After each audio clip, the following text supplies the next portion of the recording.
अहिले म लक्ष्मीनारायण सामुदायिक पुस्तकालयमा छु। यो लक्ष्मीनारायण सामुदायिक पुस्तकालय लमजुङ जिल्लाको सदरमुकाम बेसीसहरमा बेसीसहरको वडा नम्बर 8 झिँगे खोलामा रहेको छ। यो हाम्रो आफ्नै चाहिँ भवनमा हामीले यो पुस्तकालय सामुदायिक पुस्तकालय सञ्चालन गरिरहेका छौँ। 2054 सालमा हामीले यस पुस्तकालयको लागि पुनर्स्थापना गरेका हौँ र यो पुस्तकालयमा पुस्तकालय मात्रै नभएर यो पुस्तकालयमा थुप्रै अरू हाम्रो पनि छ। यहाँ हाम्रो सामुदायिक सिकाइ केन्द्र र यो सामुदायिक सिकाइ केन्द्रले पनि धेरै कामहरू गरिरहेको छ। त्यस्तै गरेर यो पुस्तकालयसँगै रिलेटिभ भएर हाम्रो सामुदायिक लक्ष्मीनारायण बचत सहकारी संस्था पनि छ।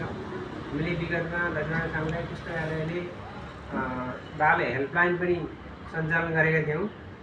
त्यस्तै गरेर विगतमा हामीले प्र्याक्टिकल एक्सनका कुराहरू धेरै यो पर्यटन सूचना केन्द्र लगायतका एउटा संस्थाहरू हामीले सञ्चालन गरेका थियौँ र यो पुस्तकालय लमजुङ जिल्लाको मात्र नभएर यो देशकै एकदमै महत्त्वपूर्ण पुस्तकालय हो। सामुदायिक पुस्तकालयहरूमध्ये यो संसारभरका library and power and development भन्ने शीर्षकमा अध्ययन गर्दा यो विश्वका उत्कृष्ट 10वटा पुस्तकालयमध्ये एउटा पुस्तकालय हो।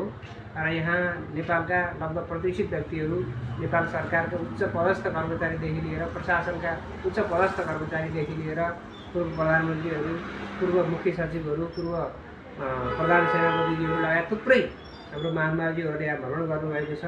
र यो पुस्तकालय लमजुङ जिल्लाको एउटा गहना हो। यो लमजुङ जिल्लाको गहना पुस्तकालय भएको हुनाले यहाँ कलेजका विद्यार्थीहरू अनि त्यसपछि विद्यालयका अनि बोर्डिङहरूका भाइबहिनीहरू लगायत हाम्रा आमा समूह, महिला समूहका भाइबहिनीहरूले एकदम चासो र जिज्ञासाको साथ यसको चाहिँ अध्ययन गर्नुहुन्छ। यहाँ बालबालिका कक्ष छ, यो भित्रपट्टि चाहिँ हाम्रो लक्ष्मीनारायण सिकाइ केन्द्र छ, त्यसपछि यो चाहिँ हाम्रो पठन कक्ष छ।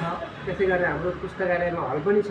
हामीले यो पुस्तकालय गतिविधिहरूलाई चाहिँ एउटा टिभीबाट चाहिँ एउटा हाम्रा गतिविधिहरूलाई पनि हामीले यसलाई सञ्चालन गरेका छौँ र थुप्रै पुस्तकहरू लगभग चाहिँ 5-6 हजार जति पुस्तकहरू चाहिँ हामीसँग छन्।